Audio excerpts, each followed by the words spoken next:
After Ian left the Bay City Rollers, he decided that he wanted to travel a bit.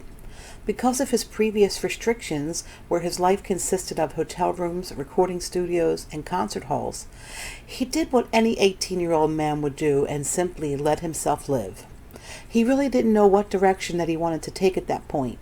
The ideas were there, but they just weren't taking any form or shape. The only thing that he was certain of was that he wanted to be left alone. Unfortunately, that wasn't the case. A large variety of record companies were continually after him to sign with them, but his youth and lack of business sense in that area left him even more confused than before. What he wanted most was time to figure out where he wanted to go musically. Time to look into it and explore the ever-changing genre of rock and roll. He simply didn't know what he had to offer because he was still under the umbrella of the Rollers. He knew what his potential was, but he didn't know if anyone would back him on it. He found his answers on a trip to London where he went to visit his brother. Ian and Tony made their rounds to the local clubs, but it was the underground scene that sparked Ian's curiosity and interest. It was there that the new wave of music could be found. The future talent that the world had yet to discover was there, and to top it off, in the middle of a punk audience, no one recognized him or even cared who he was, so he was able to enjoy the bands and get into what they were doing on stage. It was late 1976, and a heavier sound to rock and roll was being born. There were a lot of bands that Ian wasn't impressed with at all, but there were some that stood out from the rest. The Stranglers, The Damned, The Clash, and the Sex Pistols, just to name a few. These were the groups that Ian was listening to, the music that he wanted to do.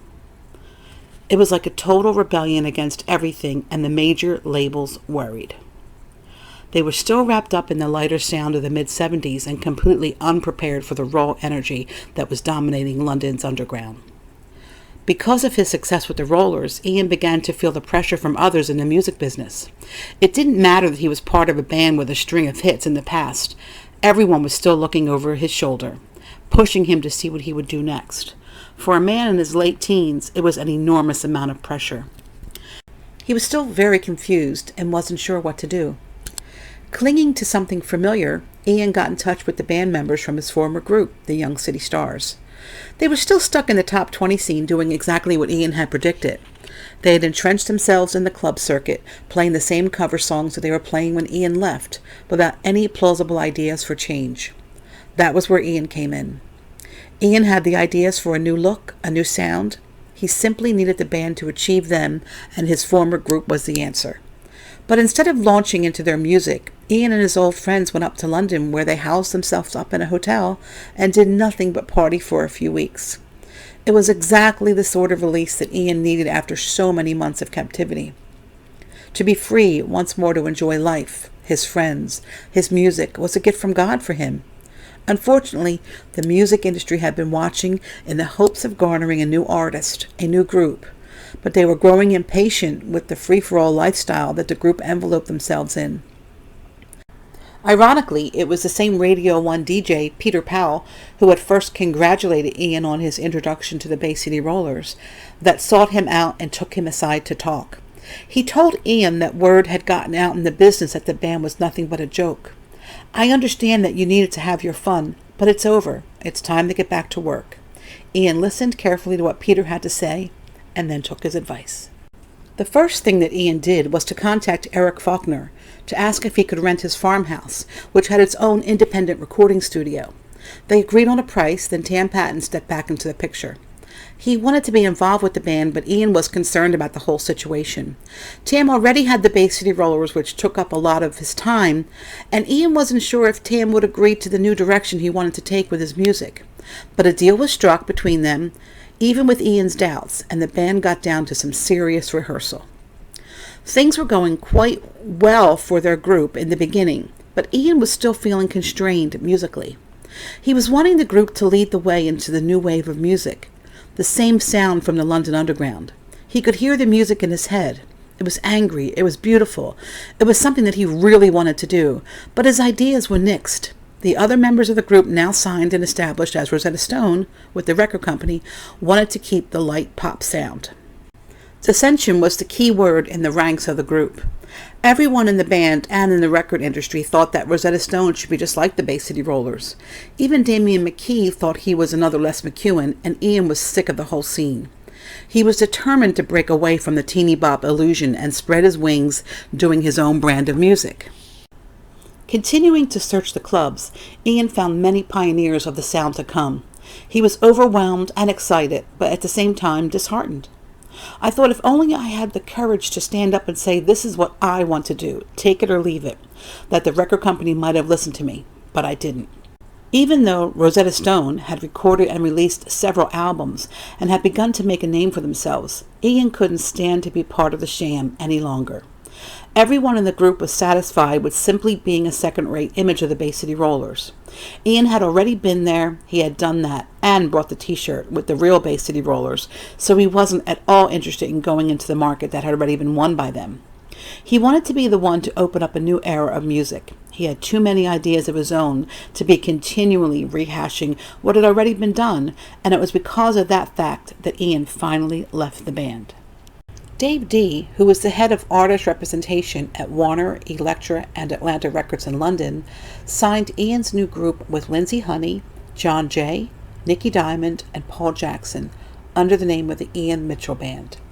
Suddenly You Love Me was the first album released, but it wasn't a big hit in the UK.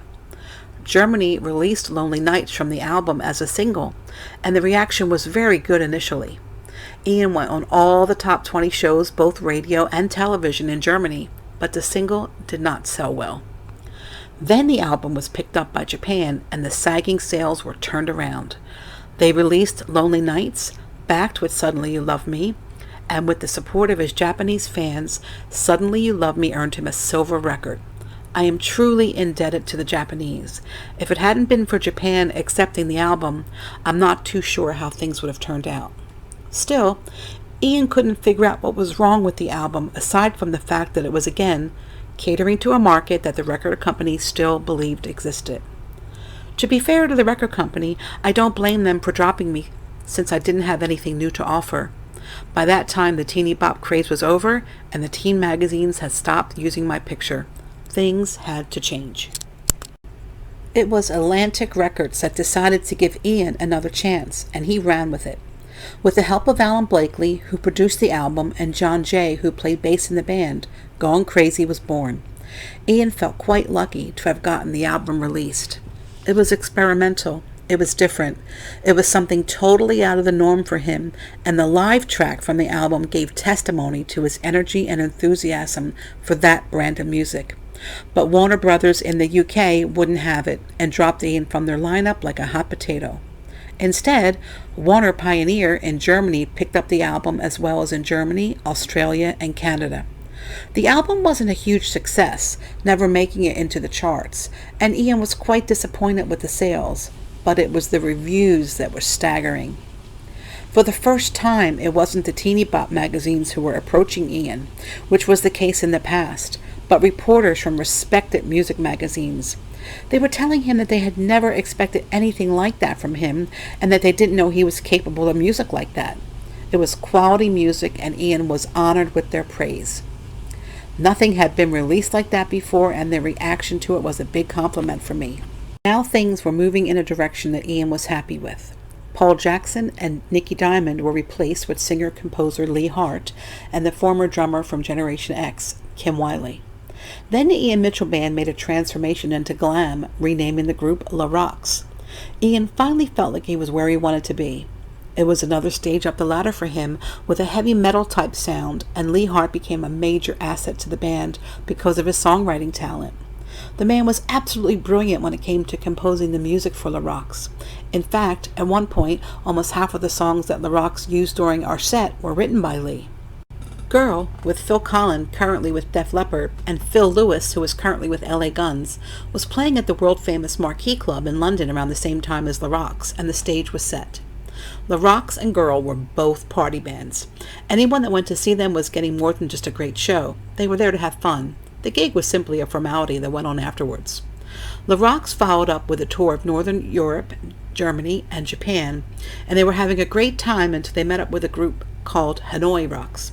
Ian knew from the moment that he saw them perform that they had everything, the look and the sound.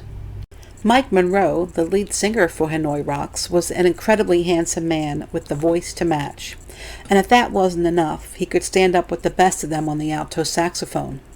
Andy McCoy was like Keith Richards reincarnated, and Nasty Suicide played a mean rhythm guitar. Together, Hanoi Rocks was the epitome of where Ian wanted to take the Rocks, and he knew there was no way he could ever compete with them. As a wind-up to the legend of the Rocks, the group played for the royal family of Holland, but only managed to do one song before getting ushered off stage. Apparently, the royal family was under the impression that Ian's group was still under the influence of the teeny bop era and received a rude awakening when the band showed up with their hair spiked everywhere and their faces painted up like the Joker. They started off with an Alice Cooper song called I Wish I Could Be Born in Beverly Hills, while Hans Decker, who was the promoter for the show, stood off stage shaking his head and muttering, "Oh God, oh God."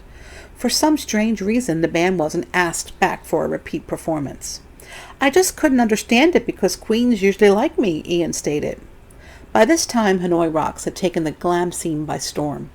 Even as popular as La Rocks was, Ian felt like it was time to hang it up.